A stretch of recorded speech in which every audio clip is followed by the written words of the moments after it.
జెడ్పీటీసీకి సంబంధించిన ఎన్నిక చాలా రసవత్తరంగా సాగుతోంది. అక్కడ ఒక ఎమ్మెల్యే స్థాయి ఎన్నిక కంటే ఇంకా ఎక్కువ ఒక రకంగా రాష్ట్ర వ్యాప్తంగా మొత్తం దృష్టిని ఆకర్షించిన ఎన్నికలాగా అది కనబడుతుంది. రేపు సాయంత్రం వరకు ప్రచారం ఉంది. నువ్వా నేనా అన్నట్టుగా అక్కడ ఉంది. ఒక రకంగా చెప్పాలి అంటే బాగా గుర్తుంటే మనం వైఎస్ఆర్ కాంగ్రెస్ పార్టీ ప్రభుత్వం అధికారంలో ఉన్నప్పుడు లాస్ట్ దశలో జనరల్ ఎలక్షన్స్కి ఒక ఏడాది ముందు 3 ప్రాంతాల్లో గ్రాడ్యుయేట్ పట్టభద్రుల ఎమ్మెల్సీ ఎన్నికలు జరిగాయి. ఆ ఎమ్మెల్సీ ఎన్నికల్లో 3 అప్పుడు తెలుగుదేశం పార్టీ కైవసం చేసుకుంది. రాయలసీమగా జరిగిన ఎమ్మెల్సీ ఎన్నికలో పులివెందుల నియోజకవర్గంలో కూడా టీడీపీకి స్వల్పంగా ఆధిక్యత వచ్చింది. అది ఇప్పుడు కొంత వైసీపీలో ఆ భయం కనపడుతోంది. జెడ్పీటీసీఏ కావచ్చు, కానీ పులివెందుల సొంత మండలం, అక్కడ పోతే ఎలా అనే ఒక భయం అయితే కనపడుతోంది. అందుకనే రకరకాల ట్రిక్స్ ప్లే చేస్తూ ఉన్నారు. దాడులు జరుగుతున్నాయని, మమ్మల్ని చంపేస్తారంటని, లేకపోతే మా మీద ఏదో కుట్ర జరుగుతుందని, ఇలాంటివన్నీ రకరకాలుగా వాళ్ళు చేసేవన్నీ అవతల వాళ్ళు చేస్తారేమో అనే రకంగా ప్రచారం చేస్తున్నారు. అది వైసీపీకి అలవాటే కదా. సో ఇలాంటి నేపథ్యంలో పులివెందుల జడ్పీటీసీ ఎన్నికకు ఎందుకు ఎంత ప్రయారిటీ వచ్చింది అనే దాంతోపాటు జగన్మోహన్ రెడ్డి గారు ఏదో ఈ మధ్య వాళ్ళ లాయర్ల లీగల్ సెల్ సమావేశం పెట్టినప్పుడు ఏదో యాప్ పెడుతున్నాం ఒకటి, మీకు ఎవరి మీద ఎలాంటి ఒపీనియన్ ఉన్నా లేకపోతే ఎవరు బెదిరించినా కార్యకర్తలను కానీ లేకపోతే ఎవరినైనా అధికారుల్ని ఆ యాప్లో అప్లోడ్ చేయండి, అధికారంలోకి వచ్చిన తర్వాత ఒక్కొక్కటి సంగతి చూస్తామని చెప్పేసి అదే బెదిరింపు తెలంగాణలో కూడా కేటీఆర్ చేస్తున్నారు. ఏ ఒక్క అధికారిని వదిలేది లేదు, అందరి సంగతి చూస్తాం అని చెప్పి చేస్తున్నారు. అధికారులు అందరినీ అలా బెదిరిస్తే వీళ్ళ అధికారంలోకి వచ్చినా ఈ అధికారులే ఉంటారు. మహా అయితే అటు వాళ్ళని ఇటు వాళ్ళని ట్రాన్స్ఫర్ చేసుకోగలరేమో కానీ మొత్తాన్ని కట్టగట్టి ఇళ్ళకైతే పంపలేరు. మీ వల్ల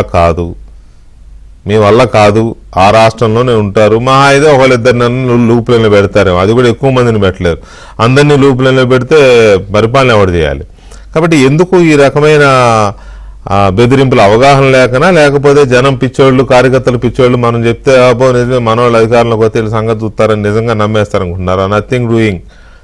ఉదాహరణకు ఆంధ్రప్రదేశ్లో అప్పుడు ఎస్పీలుగా ఉన్నవాళ్ళు ఇప్పుడు ఎస్పీలుగా ఉన్నారు. ప్రమోషన్ల మీద కొంతమంది డిఐజీలు కూడా అయ్యారు.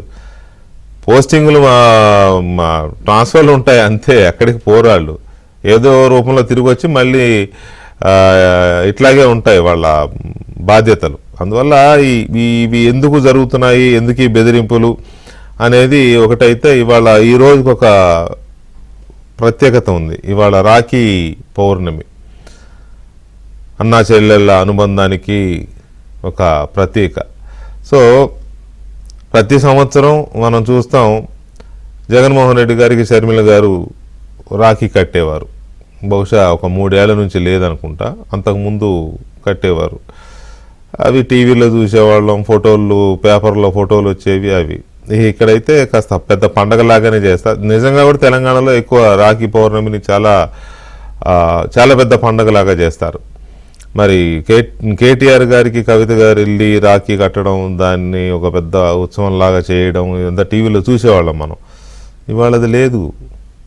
అక్కడ జగన్కి ఆయన చెల్లి కట్టలేదు, ఇక్కడ కేటీఆర్కి చెల్లి కట్టలేదు.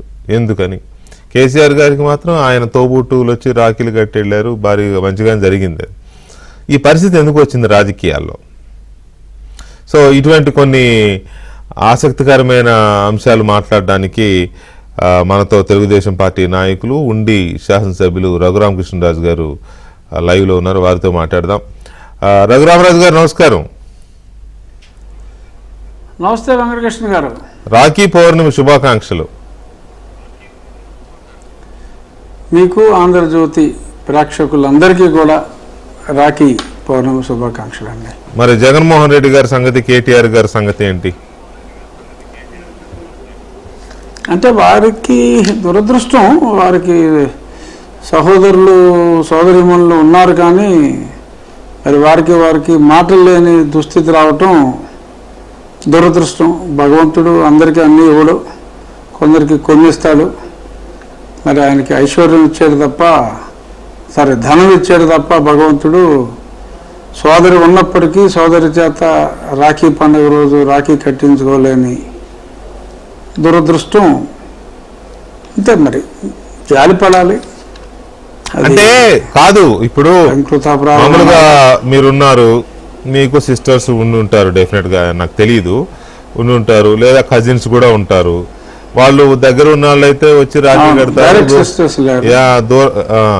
దూరంగా ఉన్న వాళ్ళు అయితే ఫోన్ చేసి, మీరు ఫోన్ చేసి ఆశీర్వదించడము, వాళ్ళు ఫోన్ చేసి అభినందించడం జరుగుతాయి. ఇప్పుడు మా చెల్లి ఉంది, సపోజ్ నాకు తను రావడం కుదరదు, ఎక్కడో దూరంగా ఉంది, ఫోన్ చేసింది, అన్నయ్య అని మాట్లాడింది, నేను చెప్పాను. ఇది ఉంటుంది కదా, దూరంగా ఉంటే. దగ్గర ఉంటే రాఖీ కట్టుకుంటారు. వీళ్ళు అది కూడా చేసుకోవాలా, కనీసం పెట్ట కూడా కోత కొయ్యలే ఇవాళ ఇద్దరు పెట్టలు. అవునండి, దురదృష్టం. మొన్నటి వరకు ప్రతి రాఖీ పండుగకి మరి వాళ్ళ ఫోటోలు వచ్చేవి, ట్విట్టర్లో చూసేవాళ్ళు, ఓహో అన్న చెల్లెళ్ళు అంటే ఇంత అన్యోన్యంగా ఉంటారా అని మంది భావించేవారు. అటువంటిది ఇప్పుడు ఇలా సడన్గా ఆ బంధం మరి అలా విడిపోవడం అనేది ఇంతే దురదృష్టం. అంతే, వాళ్ళని చూసి బాధపడాలి, అంతకుమించి. ఎందుకంటే స్వయం కృతాపరాధాలు ఇవి. సరే, తప్పు ఎవరిది అన్నది మనం అంటే ఒక్కొక్క దగ్గర ఒక్కో రకంగా ఉంటుంది. తెలంగాణ కేటీఆర్ గారి ఇష్యూ నాకు అంతగా పెద్దగా ఐడియా లేదు. మరి ఇక్కడ మరి సోదరి చాలా త్యాగాలు చేసింది, మనం చూసాము. ఆవిడ కాళ్ళు అరిగేలాగా తిరిగిన మాట వాస్తవం, కళ్ళ కట్టినట్టే. మరి చిన్న చిన్న మనస్పర్ధల వలన రాఖీ పండుగ రోజు కూడా శుభాకాంక్షలు చెప్పుకోలేని పరిస్థితి రావటం విధి బలీయం అనుకోవాలి. అంటే నేను ఎందుకు వాళ్ళిద్దరు సిస్టర్స్ గురించి, రాఖీలు కట్టకపోవడం గురించి మిమ్మల్ని ఎందుకు అడుగుతున్నానంటే, మీరు ఒకవైపు ఏమో రాజశేఖర రెడ్డి గారి కుటుంబానికి ఒక రకంగా ఆత్మబంధువు లాంటి వారు, అంతా బాగున్నంత వరకు, ఆయన చనిపోయినంత వరకు ఓకే, ఆయన బతుకున్నంత వరకు. తర్వాత రాజకీయాల్లో ఉన్నారు, ఇంతో అంతో ఇక్కడ వీళ్ళతో కూడా పరిచయాలు స్నేహాలు ఉండే ఉంటాయి. మీకు పరిచయం లేని వాళ్ళు, స్నేహాలు లేని వాళ్ళు ఎవరున్నారు సెలబ్రిటీస్ లో కానీ రాజకీయాల్లో కానీ? నాకు తెలుసు, నాకు Sharmila, she's quite close to me. I'm not talking about Sharmila, ఇటు కేసీఆర్ గారి ఫ్యామిలీ వైపు కూడా మీకు పరిచయాలు అవి బాగానే ఉండుంటాయి. ఈ రకమైన సిచ్యువేషన్ రావడానికి రాజకీయాలు కారణం అవడము అనేది ఏ రకమైన పరిస్థితి? రాజకీయాల కారణం వల్ల కదా ఇది, ఎక్కువగా ఆస్తులు కాకుండా. అవును, కేవలం రాజకీయం. రాజకీయంలో కొంచెం ఆస్తులు కూడా కాస్త సమ్మేళనం అయింది. అంటే పూర్తిగా రాజకీయమే కాదు, కానీ రాజకీయం వలన వచ్చిన ఆర్థిక విభేదాలను కూడా అనుకోవచ్చు. హార్దికాన్ని చంపేసింది. అవును, ఆర్థికం వచ్చి హార్దికాన్ని చంపేసింది. బాగా చెప్పారు. అయితే దాన్ని ఏమంటారు, చెల్లి మంచి కోరుకోవాలంటారు కదా, దాన్ని ఏమంటారు, అన్న ఆశీస్సులు చెల్లికి, చెల్లి శుభాకాంక్షలు అన్నకి, ఆకాంక్షలు అన్నకి, అంతేగా? అదే, అవును. ఆ ఆకాంక్షలు మిస్ అవుతున్న అన్నల్ని ఏమనాలి ఇప్పుడు? అంతే, ఇంకా దురదృష్టవంతులు అనుకోవాలి, అంతేనండి. ఇప్పుడు మనీ ఈజ్ టెంపరీ, దానికోసం బంధాలని దూరం చేసుకోవటం అనేది మరి అది వాళ్ళ కర్మ అనుకోవాలి, అంతే. నిజంగా మరి ఏమీ లేనివాడు కూడా మరి ఏదో రకంగా చెల్లెల్ని బాగా చూసుకోవాలి అనుకునే సమాజం మన. బేసిక్గా మీరు హ్యూమన్ టెండెన్సీ కూడా చూసుకుంటే వెంకటకృష్ణ గారు, ఈ అన్నా చెల్లెళ్ళ సెంటిమెంట్ మీద వచ్చిన ఏ సినిమా కూడా ఫ్లాప్, సూపర్ హిట్. అవును, అన్ని ఆల్మోస్ట్ అన్నా చెల్లెళ్ళ మీద వచ్చిన సినిమాలు. సరే, రామారావు రక్త సంబంధం అంటే అది ఓకే, బ్లాక్ బస్టర్ అనుకోండి, కానీ ఎందుకంటే నాకు సినిమాల ఇంట్రెస్ట్ కూడా ఎక్కువ కాబట్టి చెప్తున్నా.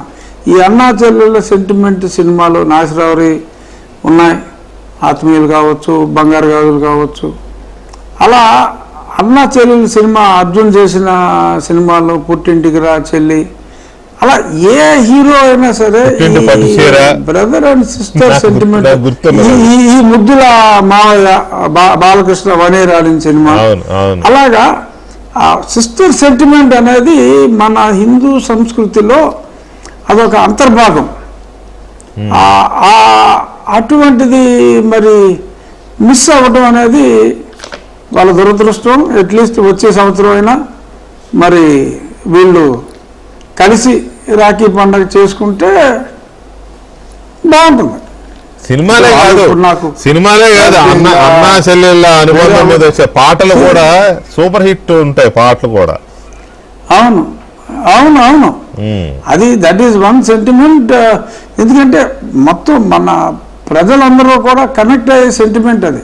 అవును, ఆ చెల్లెలు సెంటిమెంటు, మేనమామ మేనల్లుళ్ళు అనేది అదొక వండర్ఫుల్ సెంటిమెంట్ అది. మరి అది దానికి దూరం అవటం ఎవరికైనా కూడా, అది మన పొలిటికల్ ప్రత్యర్థులు అవ్వచ్చు, ఎవరికైనా కూడా అది దూరం అవటం అనేది డెఫినెట్గా కొంచెం బాధించే అంశమే. కానీ మరి అది వాళ్ళు గ్రహించి అదొక దురదృష్టం, అదొక దౌర్భాగ్యం కూడా. అంతే, దురదృష్టం దౌర్భాగ్యం అంతే, చేయగలిగింది ఏం లేదు. సో ఇక మనం ఆ దౌర్భాగ్యం వచ్చే సంవత్సరానికి సౌభాగ్యంగా మారుతుందేమో చూద్దాం. మంచిదే, మారితే మంచిదే. వాళ్ళ కుటుంబాలు బాగుంటే, అందరి కుటుంబాలు బాగుంటే అందరూ బాగుండాలనే కదా కోరుకుంటాం.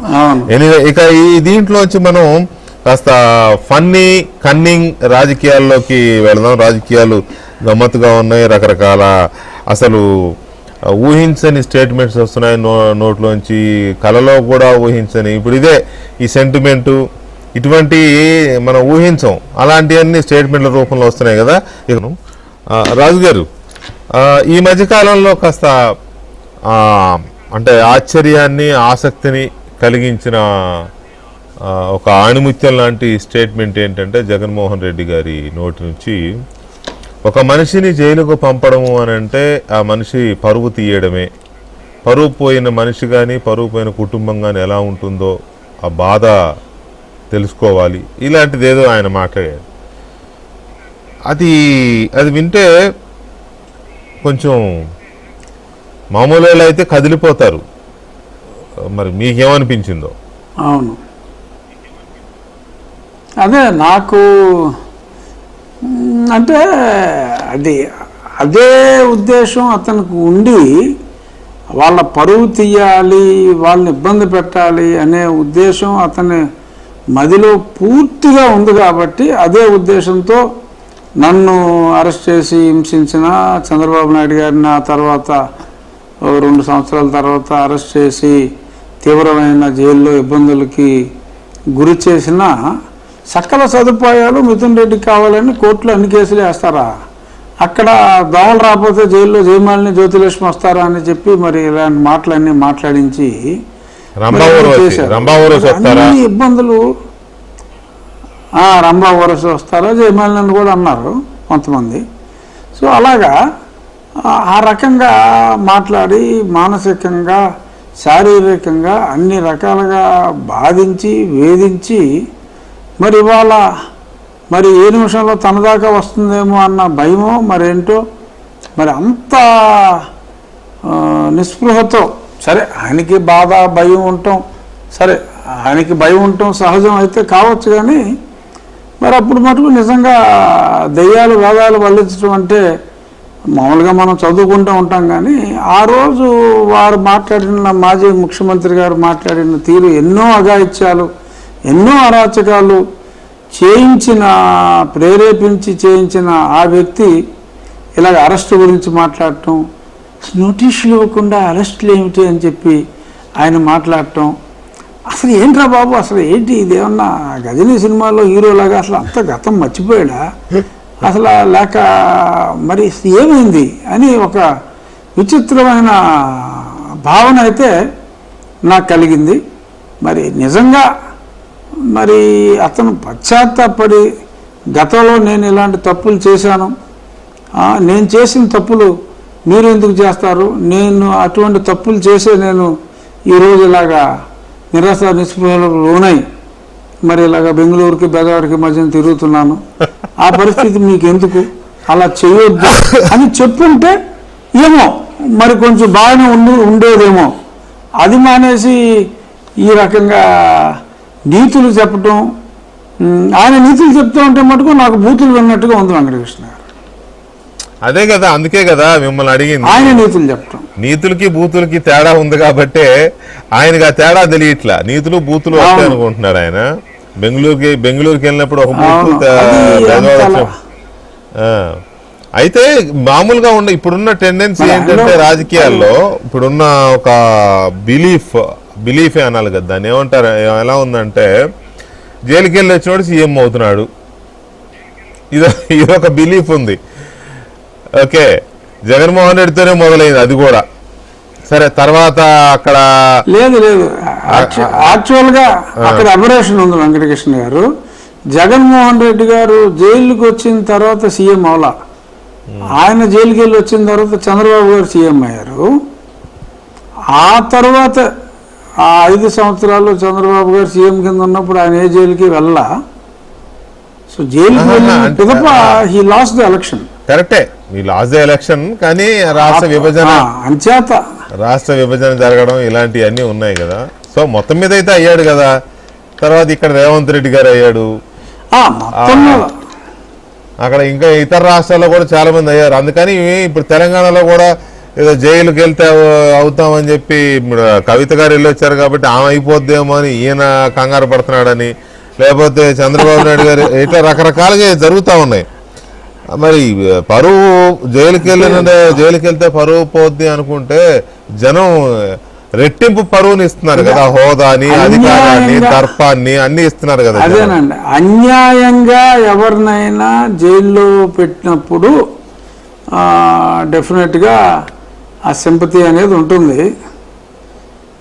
సో బట్ ఏమి నన్ను జైల్లో పెట్టారు, నాకేం పదవి రాలేదు కదా. సరే, ఎమ్మెల్యే అయ్యాను, కొద్ది రోజుల తర్వాత డిప్యూటీ స్పీకర్ అయ్యాను అనుకోండి. బట్ జైలుకి వెళ్ళినంత మాత్రాన నాకు మళ్ళీ నా ఎంపీ సీట్ కూడా రాలేదు కదా. దానికి దీనికి సంబంధం లేదు. జైలుకి వెళ్ళినంత మాత్రాన పదవులు వచ్చేస్తాయి అని అనుకుంటే మరి దానికి ఫస్ట్ టర్మ్లో జగన్మోహన్ రెడ్డి ఒక ఎగ్జాంపుల్, నేను కూడా ఒక ఎగ్జాంపులే. చంద్రబాబు నాయుడు గారిని ఆయన అన్యాయంగా ఆయన జైల్లో బంధించబడ్డాడు కాబట్టి డెఫినెట్గా సింపతి వుడ్ బి టువర్డ్స్. అలాగే రేవంత్ రెడ్డి కూడా, రేవంత్ రెడ్డి కొన్ని మాటలు అన్నందుకు మరి ఆయన్ని కొద్ది రోజులు రెండోసారి అరెస్ట్ చేసినప్పుడు 1 man సెల్లో పెట్టి చాలా తీవ్రమైన ఇబ్బందులకి వ్యక్తిగత కక్షతో ఆయన్ని ఇబ్బంది పెట్టారు కాబట్టి చాలా బాధాకరం. ఒక పార్టీని రిప్రజెంట్ చేసి అవునవును అలాగా. మరి ఇప్పుడు ఎవరినన్నా ఇప్పుడు వ్యక్తిగత కక్షతో ఇప్పుడు అరెస్ట్ అయిన వాళ్ళు ఎవరిని అరెస్ట్ చేశారని నేనైతే అనుకోవట్లా. ఎందుకంటే మరి గతంలో మరి వాళ్ళు ఏదైతే మరి కొన్ని ఇప్పుడు ఈ మద్యం ఉందనుకోండి, డెఫినెట్గా ఎన్నోసార్లు మనం కూడా మన డిబేట్లో మాట్లాడుకున్నాము. అక్కడ చాలా అబరేషన్స్ ఉన్నాయి అన్న సంగతి మనం మాట్లాడుకున్నాం.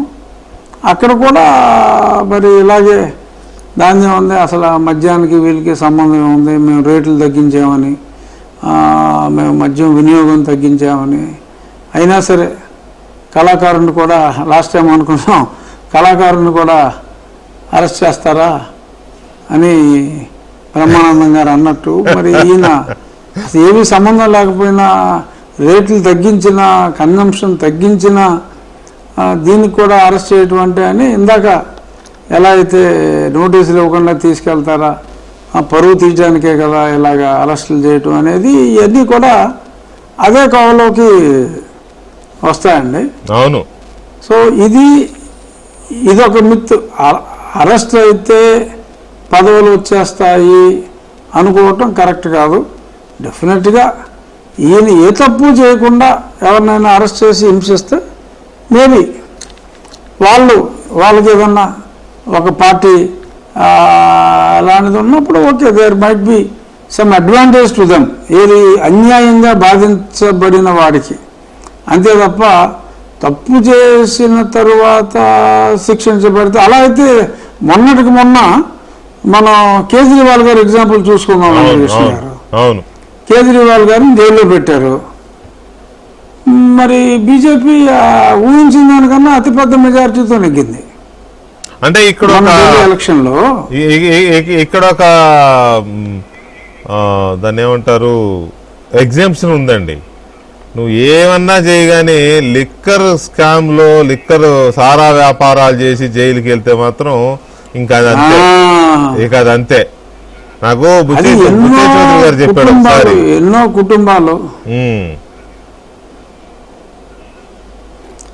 కుటుంబాలు దానికి బలైపోతాయి కదండి. కాకపోతే అంటే ఢిల్లీలో లిక్కర్ స్కామ్కి దీనికి అక్కడ ఇలాంటి బ్యాడ్ లిక్కరు లివర్లు కొట్టేసి కిడ్నీలు కొట్టేసి లిక్కర్లు లేవండి అక్కడ. ఇక్కడైతే చాలామంది పాపం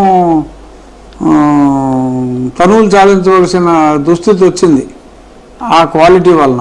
అవును, అది అప్పుడు ముందుగా నేనే అప్పుడు కొన్ని టెస్టులు చేయటం, ఆ టెస్టుల రిపోర్ట్లన్నీ బహిర్గతం చేయటం, దానికి నన్ను కొంతమంది అధికారులు కూడా అన్యాపదేశంగానే కొంతమంది డైరెక్ట్గానే బెదిరించటం, ఇటువంటివన్నీ కూడా జరిగినాయి.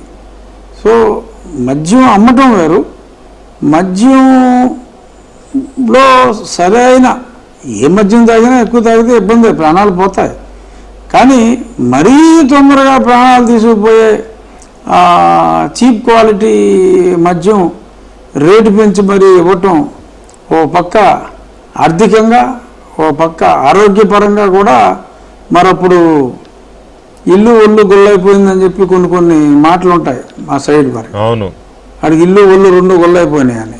అలాగా అంటే ఆర్థికంగా రేట్లు పెంచి ఇల్లు, మరి క్వాలిటీ లేక ఒళ్ళు, మరి ఎంతోమంది మీకు ఇప్పుడు మరి మొన్న కొంతమంది మొన్న యాక్చువల్గా మా ప్రభుత్వం వచ్చిన తర్వాత వితంతు పింఛన్లు ఒక 1,03,000 ఎక్స్ట్రా పెరిగినాయి.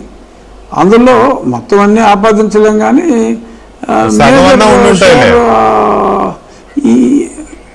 అది అట్లీస్ట్ క్లోజ్ టు 50% ఈ లివర్లు కిడ్నీలు పోయిన కేసులు చాలా ఎక్కువైనాయి అని చెప్పి ఉన్నాయి. మరి ఆ కుటుంబాల ఉసురు ఉంటుందండి, డెఫినెట్గా ఆ కుటుంబాల ఉసురు ఉంటుంది.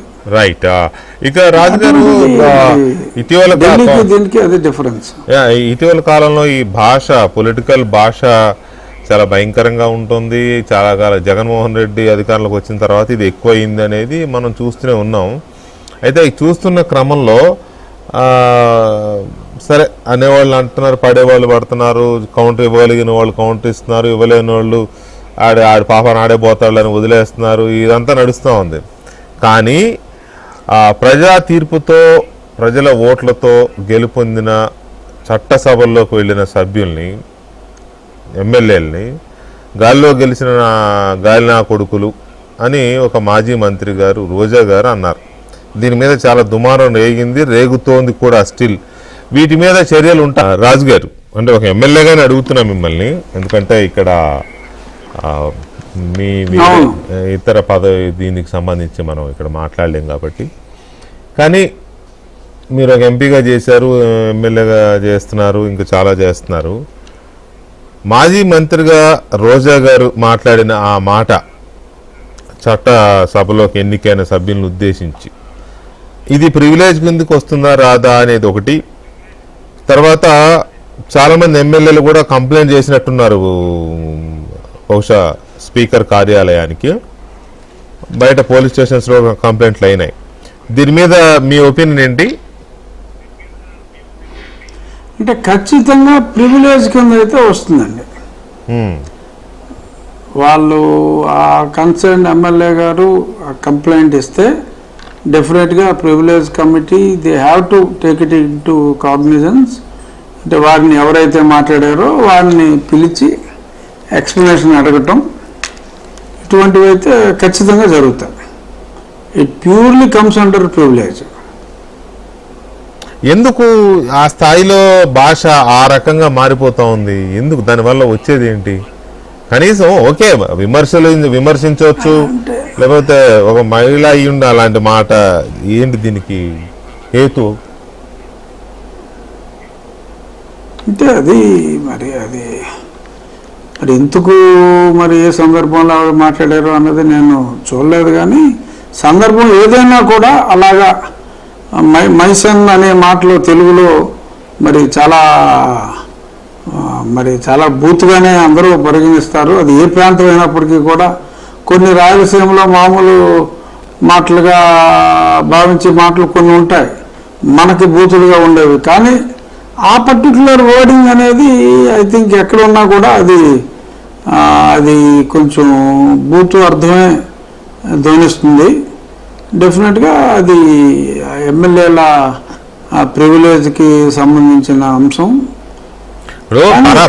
మాజీ ఎమ్మెల్యే పైగా మాజీ మంత్రిని అలా మాట్లాడటం అనేది మరి దురదృష్టకరం. అది మరి పార్టీ నాయకులు ఎంకరేజ్ చేస్తే వాడు అలా మాట్లాడారా, స్వయంగానే మాట్లాడారా, ఎలా మాట్లాడినా కూడా వాడు అలా మాట్లాడటం అనేది అంటే ఇతర పరాయి మగాళ్ళని తోడబుట్టిన వాళ్ళు కాకుండా తోడబుట్టిన వాళ్ళు కడుపును పుట్టిన వాళ్ళు కాకుండా ఇంకెవరిని నా కొడుకులన్నా అది మహిళలు ఆ మాట అంటే అది చాలా చాలా పెద్ద బూతు. వాళ్ళకి అస్సలు పనికిరాని పదం అది. వాళ్ళ సంగతి అనిపించుకున్న వాళ్ళ మాట పక్కన పెట్టండి, అన్న వాళ్ళకే అది చాలా పెద్ద నెగిటివ్ కదా ఒకటి. రెండోది ఆమె అన్న ఆ మాట హౌజ్లో ఉన్న 175 మందికి వర్తించుద్ది, కూటమి 164 మందికి మాత్రమే కాదు కదా, మిగతా 11 మందికి కూడా వర్తిస్తుంది కదా.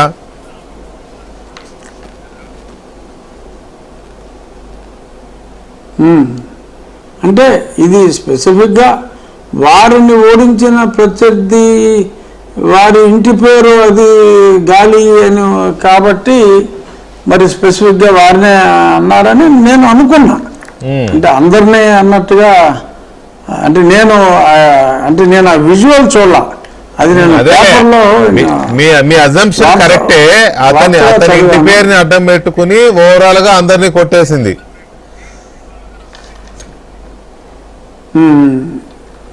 అది అంటే మరి అలా అన్నప్పుడు మీరు అన్నట్టు ఆ 11 మందికి కూడా అది అప్లికబుల్ అయినప్పుడు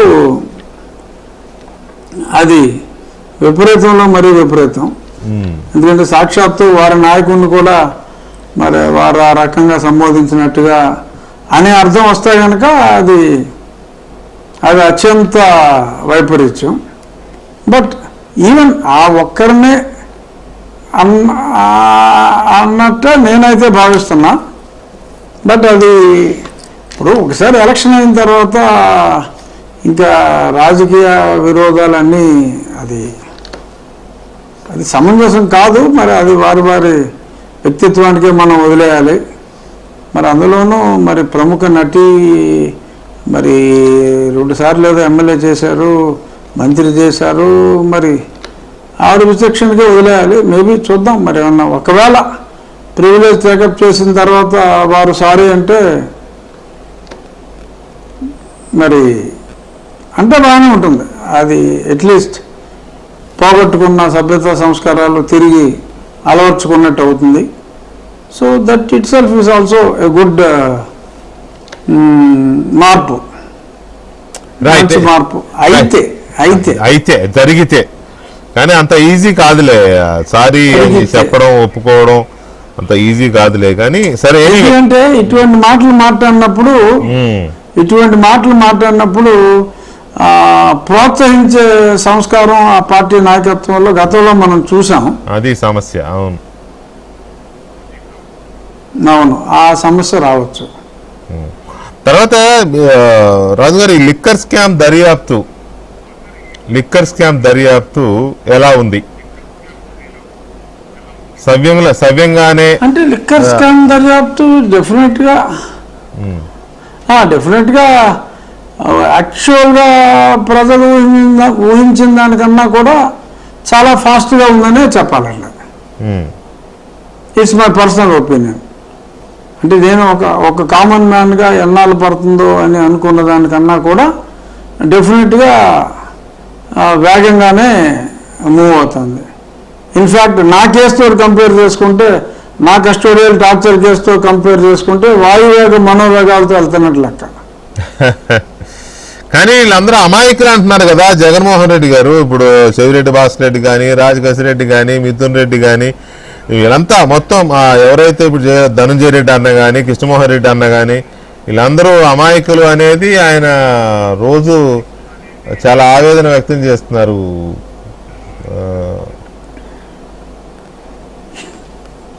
అదే ఇంక మరి ఆయన మరి ఓకే, ఆయన నటనా కౌశలాన్ని అభినందించాలి అంతే. ఆయన అభినయ సామ్రాట్గా వర్ణించుకోవాలి తప్ప మరి ఎందుకంటే నిజంగా ఆయనకి ఏం తెలియదని నేనైతే అనుకోవట్లా. ఒకవేళ మరి ఆయనకి తెలియకుండా ఇదంతా జరిగిపోయింది, ఇంత జరిగిపోయింది, అన్ని వేల కోట్లు వాళ్ళే సంపాదించేశారు, ఈయనకి చిల్లిగవ్వ కూడా ఇవ్వలేదు, ఈయన చిల్లిగవ్వ కూడా తీసుకొని అలవాటు లేదు, అవసరం లేదు అని ఆయన మరి చెప్తే మరి మనం త్రివిక్రమ్ శ్రీనివాస్ గారు అలా జేబులో చేతులు పెట్టుకుని నడిచి వెళ్ళిపోయాను అన్నారు చూసారు ఒకసారి. ఇప్పుడు అలా జేబులో చేతులు పెట్టుకుని మనం నడిచి వెళ్ళిపోవటం తప్ప చేయగలిగింది లేదు, చేయగలిగింది ఏమి లేదు. సరే, ఇంకొక ఇంపార్టెంట్ కేసు విషయంలో యాక్చువల్గా ఇవాళ మిమ్మల్ని నా ఈ లైవ్లోకి రమ్మని అడిగిన కారణం ఇది ఒకటి ఇంపార్టెంట్ అండి. ఇప్పుడు నేను అడగబోయేది, ఎందుకంటే దీంట్లో మీరు కూడా ఒక ఇదే ఉన్నారు కాబట్టి, జగన్మోహన్ రెడ్డి కేసులు మీద విషయంలో పిటిషన్ వేసి ఉన్నారు మీరు బెయిల్ రద్దు చేయాలని. ఇది కూడా అలాంటిదే కాబట్టి అక్కడ మీరు వేసిన పిటిషన్ విషయంలో సిబిఐ ఎలా వ్యవహరించిందో ఇక్కడ కూడా అలాగే వ్యవహరించింది అనే ఆరోపణలు వస్తున్నాయి. వివేకానంద రెడ్డి గారి హత్య కేసుకు సంబంధించి మొన్న సుప్రీంకోర్టు దర్యాప్తు ముగిసిందా లేదా అని చెప్పి అడిగితే ముగిసింది అని చెప్పడానికి చాలామంది ఆశ్చర్యపోతున్నారు. ఓకే, ఆల్రెడీ కింద కోర్టులో దర్యాప్తు ముగిసింది, ముగిసింది అంటంలో పెద్ద ఆశ్చర్యం లేదు వెంకటకృష్ణ గారు. ముగిసింది కానీ మీరు చేయమంటే చేస్తామంటాం సంభ్రమాశ్చర్యానికి లోనయ్యా. అదే అంటున్నా, అదే నేను అక్కడికి రాబోతున్నా. ముగిసిన తర్వాత చేయమంటే చేస్తామంటే అయిపోయిన దాన్ని ఇంకేం చేస్తారు? అది అది అది అది అసలు అది ఏమాత్రం అర్థం లేని ఒక రిప్లై అనేది ఒకటి. రెండవది, మొన్న నేను డిబేట్ కూడా పెట్టాను దాని మీద. తెల్లవారుజామున 4:30కి సమావేశం పెట్టారా, మీరు ఆ సమావేశంలో ఉన్నారు కదా అని అజయ్ కల్లం రెడ్డి గారి స్టేట్మెంట్ రికార్డ్ చేసిన సిబిఐ అసలు మీటింగ్ కండక్ట్ చేసిన వాళ్ళ స్టేట్మెంట్ ఎందుకు రికార్డ్ చేయలేదు? రికార్డ్ చేయకుండా దర్యాప్తు ఎలా అయిపోతుంది? తర్వాత గుండెపోటు అని ఫస్ట్ చెప్పి, తర్వాత గొడ్డలిపోటు అని చెప్పి, తర్వాత నారాసుర రక్త చరిత్ర అని చెప్పి, తర్వాత వివేకానంద రెడ్డిని వాళ్ళ అమ్మాయిని చంపిందని, లేదు ఆయన ఇంకో భార్య చంపిందని, ఇట్లా రకరకాల కథనాలు అల్లిన సాక్షిని ఎందుకు విచారించలేదు? ఇవన్నీ జరగకుండా ఎలా ముగిసిపోతుంది అనేది ప్రజలు అడుగుతున్న ప్రశ్న. అవునండి, ప్రతి మదిని వేధిస్తున్న ప్రశ్న అది. కాకపోతే అది సిబిఐ చేతికి వెళ్ళింది కాబట్టి మరి రాష్ట్ర ప్రభుత్వం కూడా మరి ఏమి దాని గురించి గట్టిగా మాట్లాడలేని విచిత్రమైన సందిగ్ధావస్థలో ఉన్నమాట అయితే వాస్తవం. అది ఎన్నోసార్లు మరి గతంలో నేను ఢిల్లీలో కూర్చున్న రోజుల్లో ఎన్నోసార్లు దీని గురించి మనం మాట్లాడుకున్నాం. నేను సెపరేట్గా రచ్చబండలో మాట్లాడా, ఎందుకు ఇలా జరుగుతుంది, ఇంకా గుండెపోటు అని చెప్పిన వారిని ఎందుకని పిలవలేదు. అంతేకాకుండా అప్పుడు ఈవెన్ కోర్టులో కూడా అజయ్ కల్లం గారు, ఇఫ్ ఐఎమ్ నాట్ రాంగ్, ఆయన ఒక పిటిషన్ వేసిన తర్వాత ఆ పిటిషన్ మళ్ళీ విచారణకు కూడా నాకు తెలిసి 3 నెలల క్రితం వరకు, 3 నెలల క్రితం ఒకసారి కనుక్కున్నా, అది మళ్ళీ విచారణకు కూడా రాలా. ఎందుకంటే సిబిఐ వాళ్ళు ఒకసారి రికార్డెడ్ వెర్షన్ కూడా వినిపించారు, కానీ సబ్సిక్వెంట్గా దాని మీద విచారణకు కూడా మరి అది తీసుకోబడలేదు. మరి ఉన్నాయి చాలా ఎందుకు ఎందుకు ఎందుకు అంటే చాలా ఎందుకులు ఇందులో ఉన్నాయండి. అంటే ఏం లేదండి ఇక్కడ అందరూ ఎందుకు మరి అది ఆశ్చర్యమా, ఆవేదన, బాధ లేదా ఇంకోట తెలియదు. కానీ ఇప్పుడు ఆయనేమో బెయిల్ మీదే ఉన్నాడు. ఏది అక్రమాస్తుల కేసుల్లో కోర్టుకి వెళ్ళడు. ముఖ్యమంత్రిగా ఉన్నప్పుడు వెళ్ళలేదు, ఓడిపోయినాక వెళ్ళడు.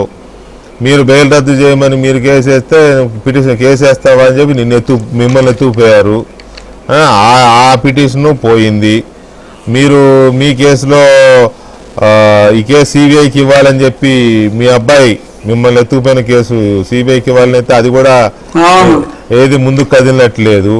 ఇప్పుడు ఇందులోనేమో దర్యాప్తు ముగిసిందని సిబిఐ అప్పుడు ఇంకా తర్వాత అది మనం విత్డ్రా చేసుకుని ఇక్కడికి వచ్చాము. అదే ఇక్కడ ఏదో ఒకటి రెండు అరెస్టులు అయినాయి. కానీ ఆ తర్వాత కొంచెం అసలు పివి సునీల్ కుమార్ అన్నప్పటి వ్యక్తిని A1 కింద పెట్టబడినప్పటికీ కూడా ఇప్పుడు దాకా పిలిచి మాట్లాడాల. మరి ఎందుకేమో తెలియదు. సరే అతను ఒకే పిలిస్తే బెయిల్ తెచ్చుకుంటాడు. తెచ్చుకుంటే ఏమవుతుంది? బెయిల్ తెచ్చుకుంటే పిలవటం, ఎంక్వైరీ చేయడం మానరు కదా. యాంటిసిపేటరీ బెయిల్ ఇస్తారు మహా ఇస్తే. ఏమవుతుంది? రేపు పిలిచిన తర్వాత ఎవిడెన్స్లు అన్నీ కూడా నాకు తెలిసి చాలా వరకు ఉన్నాయి. మరి ఎందుకు మరి ఆ ఉపేక్ష అనేది కూడా కొంచెం ఇప్పటి వరకు కాదండి. రఘురామరాజు రాజు గారు ఇప్పటి వరకు 3 ప్రధానమైనవి. అక్రమాస్తుల కేసులో జగన్మోహన్ రెడ్డి భవితవ్యం ఏంటి, రెండవది వివేకానంద రెడ్డి గారి హత్య కేసులో జగన్మోహన్ రెడ్డి గారి భవితవ్యం ఎలా ఉండే అవకాశం ఉంది, లిక్కర్ స్కామ్ లో జగన్మోహన్ రెడ్డి గారి భవితవ్యం ఎలా ఉండే అవకాశం ఉంది. ఈ మూడింటి మీద చెప్పండి. అంటే ఆ మెయిన్ కేసు ఇప్పుడు వరకు ట్రయల్ స్టార్ట్ కాలేదండి. అవలేదు. అవును. ఏదైతే 2011లో పెట్టారో అది ఇంకా ట్రయలే స్టార్ట్ కాలేదు. కాబట్టి ఆ ట్రయల్ అయ్యి ఆయన దోష నిర్దోష చెప్పాలి అంటే అది ఎంత టైం పడుతుందో తలపడిన న్యాయ నిష్ణాతులకు కూడా అర్థం కావట్లా. ఒక జీవితకాలం పట్టదు. ఆ తర్వాత కూడా ఆయన కోర్టుకు కూడా వెళ్ళే పరిస్థితి అయితే రాలా. ఆయన వెళ్ళలేదు. సో న్యాయవాదులు వెళ్ళొచ్చని ఆయన ముఖ్యమంత్రిగా ఉన్నప్పుడు పెట్టిన పిటిషన్లో దానికి ఒప్పుకున్న మాట వాస్తవం హైకోర్టు. బట్ ఇప్పుడు ఆయన ముఖ్యమంత్రి కానప్పటికీ కూడా మరి వారు వెళ్ళలేదు. అది ఎంత టైం అయినా పట్టొచ్చండి అది. ఇక మీరన్న రెండవది మరి విచారణ అంటే వారి పాత్ర ఏమిటి అనేది ఎదుముద్దంగా మనకు తెలియదు. కానీ ఆ పేపర్లో చంద్రబాబు నాయుడు గారి మీదకి తోసేసి నారాసుర రక్త చరిత్ర అని చెప్పి మాట్లాడి గుండెపోటు అని ఇవన్నీ చూస్తే మరి ఇప్పటి వరకు అరెస్ట్ అయిన వాళ్ళు కాకుండా వెనకాల ఎవరో ఉన్నారు అన్న అనుమానం రావటం అయితే సహజం. కానీ కేవలం అనుమానంతో మనం జగన్మోహన్ రెడ్డి గారి పేరు ఉందా లేకపోతే ఇంకెవరి పేరున్నా ఉందా అనేది ఖచ్చితంగా మనం చెప్పలేం. ఎందుకంటే అంత పెద్ద ఆర్గనైజేషన్ ఇన్వెస్టిగేషన్ చేస్తాను కాబట్టి మరి ప్రస్తుతానికి ఇన్వెస్టిగేషన్ అయిపోయింది అన్నారు కాబట్టి రేపొద్దున సుప్రీంకోర్టు ఫర్దర్ ఇన్వెస్టిగేషన్ చేస్తుందో లేదో కూడా ఇంకా మనకు తెలియదు. కాబట్టి డెఫినెట్గా దాని మీద కామెంట్ చేయటం చాలా క్లిష్టమైంది. ఇక మీరన్న ఈ మద్యం అన్నది డెఫినెట్గా చాలా చురుగ్గా సాగుతుంది, చాలా చురుగ్గా వేగవంతంగా సాగుతుంది. So day by day cash పెరుగుతుంది. చాలామంది జైల్లో ఉన్నారు. వాళ్ళకు ఊహించిన స్థాయిలో ఎటువంటి బెయిల్స్ రావటం లేదు. సో రోజు రోజుకి కేసు వేగవంతంగా అవుతుంది. కాబట్టి అందులో ఇంకా ఎవరో ఏదో పేపర్లన్నింటిలో కూడా అల్టిమేట్గా ఎవరో బిగ్ బాస్కి వెళ్ళింది అంటున్నారు. మరి ఆ బిగ్ బాస్ ఎవరన్నది డెఫినెట్గా సిట్టే చెప్పాలి. ఒకవేళ బిగ్ బాస్ అప్పటి ముఖ్యమంత్రి అయ్యి ఉంటే మరి డెఫినెట్గా ఫాస్ట్గా తేలి కేసు ఇదే అవ్వచ్చు, ఈ కేసే అయ్యే అవకాశం ఉంది. ఎందుకంటే ఇన్ని అరెస్టులు ఇంత తక్కువ కాలంలో, మరి ఈ మధ్యకాలంలో నేను చూసిన ఏ కేసులో కూడా అవలా. ఆల్మోస్ట్ 12 మందినో ఎంతమందినో ఈ కేసులో అరెస్ట్ చేయడం జరిగింది. మరి ఎక్కడెక్కడ మనీ ట్రయల్ అయింది, ఇవన్నీ కూడా చాలా వరకు దొరికినాయి. కాబట్టి ఏమో ఒక బిగ్ బాస్ అనే ఒక మాట అయితే వచ్చింది. మరి అది ఆ బిగ్ బాస్ ఎవరన్నది మరి అది కూడా తేలిస్తే, ఆ ఎవరన్నది ఒకవేళ మాజీ ముఖ్యమంత్రి అనే వాళ్ళు తేలిస్తే, సో డెఫినెట్గా ఎవరైనా సరే మరి అంత ఎవిడెన్స్ ఉన్నప్పుడు అరెస్ట్ చేసే పరిస్థితి రావచ్చు. బట్ అది ఇన్వెస్టిగేషన్లో మరి వాళ్ళు ఏం చెప్తారు. ఈ మధ్యలో ఇంకెవరైనా మరి జగన్మోహన్ రెడ్డి గారికి తెలియకుండా ఇంకెవరైనా బిగ్ బాస్ ఎవరైనా ఉన్నారా లేరా, అసలు జగన్మోహన్ రెడ్డి గారికి తెలియకుండా ఈ 12 మంది మేమే డబ్బు చేసుకున్నాం అని అంటారా, తెలియదు. చూద్దాం ఏం జరుగుతుందో చూద్దాం. గౌరవం చేత అలా అనొచ్చు, భయం చేత అలా అనొచ్చు, గౌరవం చేత అనొచ్చు, భయం చేత అనొచ్చు. ఏమో ఒకవేళ నిజమేమో తెలియదు. కానీ డెఫినెట్గా ఇంత స్పష్టంగా మరి బిగ్ బాస్ ఎవరో ఉన్నారు అంటే, జనరల్గా నేను అప్పట్లో ఆ పార్టీలో కొన్నాళ్ళు ఉన్నాను కాబట్టి ఆ పార్టీలో 1 to 100 ఒకళ్ళే. జనరల్గా నెంబర్ 2 కూడా నిజానికి నెంబర్ 2 ఉన్నా 101 నెంబర్ 2 కింద లెక్కెట్టుకోవాలి తప్ప 1 to 100 జగన్మోహన్ రెడ్డి గారిదే మరి ప్రధాన నాయకత్వం. మరి నిజంగా బిగ్ బాస్ అంటూ ఎవరైనా ఉంటే ఆ బిగ్ బాస్ ఇంకెవరో అయ్యే అవకాశం అతి తక్కువ. ఎందుకంటే ఆ పార్టీకి యావజ్జీవ ఏంటది జీవితకాలం అధ్యక్షుడిగా కూడా మరి ఆయన ప్రకటింపజేశారు. సరే, తర్వాత నా పిటిషన్తో అది వెనక్కి తగ్గారనుకో. సో ఫైనల్ గా మొన్న వాళ్ళ పార్టీ లీగల్ సెల్ సమావేశంలో జగన్మోహన్ రెడ్డి గారు చాలా మాట్లాడారులేండి. మాట్లాడుతూ ఏదో యాప్ ఒకటి పెడుతున్నాము, మీరు మిమ్మల్ని అధికారులు కానీ ఇలా బెదిరిస్తే అందరి యాప్లో ఎక్కించేయండి, మేము అధికారులకు వచ్చా చూసుకుంటాము అని అంటే, ఆల్రెడీ మీరు ఇది చాలా అన్యాయం అండి. ఇది యాక్చువల్గా పోలీస్ అధికారులు మరి వాళ్ళ పని వాళ్ళు అతి జాగ్రత్తగా నిదానంగా, మరి చాలామందికి హైకోర్టులు సుప్రీంకోర్టులు కూడా వెళ్ళి ఆ వెర్డిక్ట్ వచ్చే వరకు కూడా వెసులుబాటు ఎందుకు వచ్చింది అనే ఉద్దేశంలో చాలా మంచిగా ఆ వెసులుబాటు కూడా వచ్చేదాకా కూడా సుప్రీంకోర్టు తిరస్కరించే వరకు కూడా మరి టైం ఇచ్చిన తరువాత అరెస్ట్ చేస్తే, మరి ఈ రకంగా భయపెట్టడం, అధికారుల్ని భయపెట్టి ఇదిగో నేను యాప్ పెడుతున్నాను, ఏ ఆఫీసర్ పేరు చెప్తే ఆఫీసర్ని వచ్చిన వెంటనే ఇచ్చేస్తా. సరే, వారు మళ్ళీ వారు రాలేరు. ఈ రెండు సత్యం అయినప్పటికీ వారికి కూడా తెలిసే ఉంటుంది డెఫినెట్గా. ఈ రకంగా అధికారుల్ని భయపెట్టడం, ఒక యాప్ పెట్టి, మనకి ఇంకా బుక్కులు ఏమి లేవు, రెడ్ బుక్కులు అలాంటి బుక్కులు ఏమి లేవు, డైరెక్ట్గా యాప్ టెక్నాలజీ పెట్టేస్తే కనుక టెక్నాలజీ లోకేష్ లాగా నేను బుక్ పెట్టి రాసుకోవడం కాదు, ఇప్పుడు అంత టెక్నాలజీ అని చెప్పాడు అనమాట.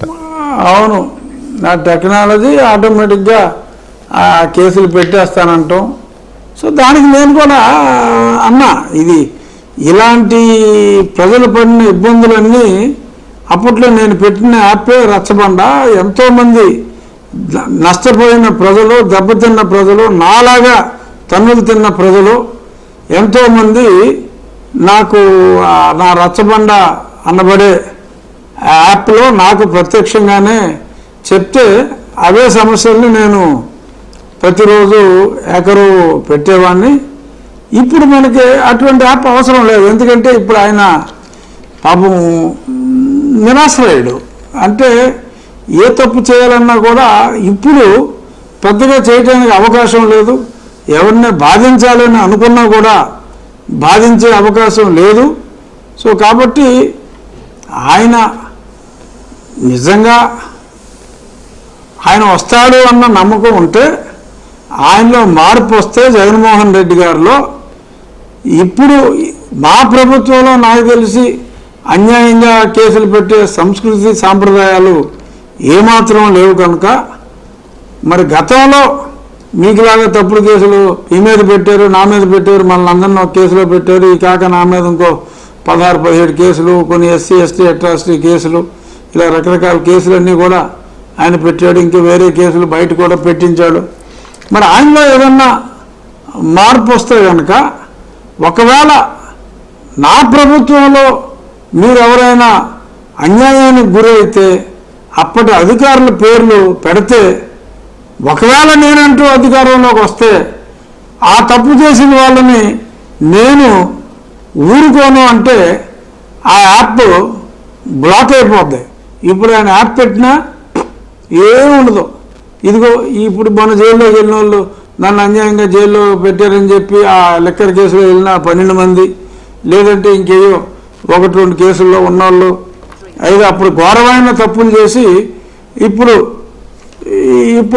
తప్పించుకుని తిరుగుతున్నా, లేదు కనీసం 2-3 సార్లు పోలీస్ స్టేషన్కి వెళ్ళిన వాళ్ళు ఎవరైనా ఉంటే ఓ 15-16 మంది ఆ యాప్లో ఏమన్నా పెట్టచ్చు. కానీ జగన్మోహన్ రెడ్డి గారి యాప్ ఫుల్ అవ్వాలంటే నా హయాంలో జరిగిన తప్పు చేసిన అధికారుల గురించి చెప్పండిరా అంటే, అప్పుడు కొన్ని లక్షల్లో ఆయన యాప్ ఫుల్ అవుతుంది తప్ప ఏదో తోలుకుంటున్నాయి ఈ యాప్.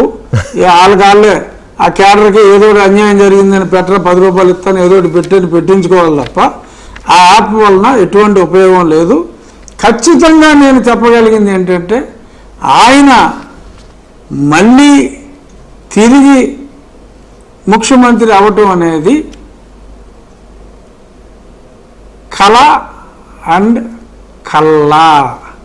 మీరు వెంకటకృష్ణ అన్నది ఎంత నిజమో, నేను రఘురామకృష్ణరాజు అన్నది ఎంత నిజమో, ఆయన మళ్ళీ ముఖ్యమంత్రి ఎట్టి పరిస్థితుల్లో అవడన్నది కూడా అంతే సత్యం.